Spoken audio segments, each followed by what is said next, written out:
ഭാര്യയ്ക്ക് മാല വാങ്ങാനായി 1120 രൂപയുമായി സ്വർണ്ണക്കടയിലെത്തിയ വൃദ്ധന്റെ കയ്യിൽ നിന്ന് വെറും 20 രൂപ മാത്രം വാങ്ങി സ്വർണ്ണമാല നൽകി ജ്വല്ലറി ഉടമയായ യുവാവ്.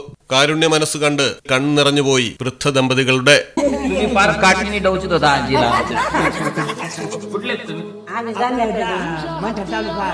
മഹാരാഷ്ട്രയിലെ സംഭാജി നഗറിലാണ് ഈ തങ്കപ്പെട്ട സംഭവം നടന്നത്. തീർത്ഥയാത്രയ്ക്ക് പുറപ്പെട്ടതാണ് നിവർത്തി ഷിൻഡെ എന്ന 93 വയസ്സുകാരനും ഭാര്യ ശാന്താബായിയും. യാത്രക്കിടയിലാണ് ശാന്താബായി ഒരു മംഗല്യസൂത്രം വേണമെന്ന ആഗ്രഹം നിവർത്തി ഷിൻഡെയോട് പറഞ്ഞത്.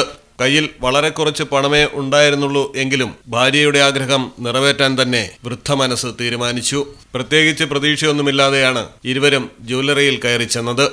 പതിവ് പോലെ സഹായം അഭ്യർത്ഥിച്ചെത്തുന്നവരാണെന്നാണ് ജ്വല്ലറി ജീവനക്കാർ ആദ്യം കരുതിയത്.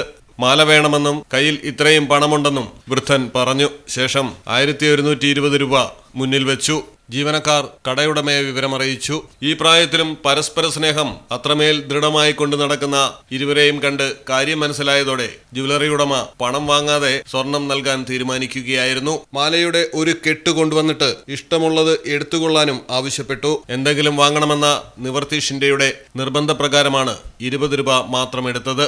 സ്വർണ്ണമാല അണിഞ്ഞു കഴിഞ്ഞപ്പോൾ ഇരുവരുടെയും കണ്ണുകൾ നിറഞ്ഞു. കരുണയും ദയയും സഹാനുഭൂതിയും ഒക്കെ നിറഞ്ഞ സ്നേഹം അങ്ങനെയാണ്. അതിന് വിലമതിക്കാനാകില്ല.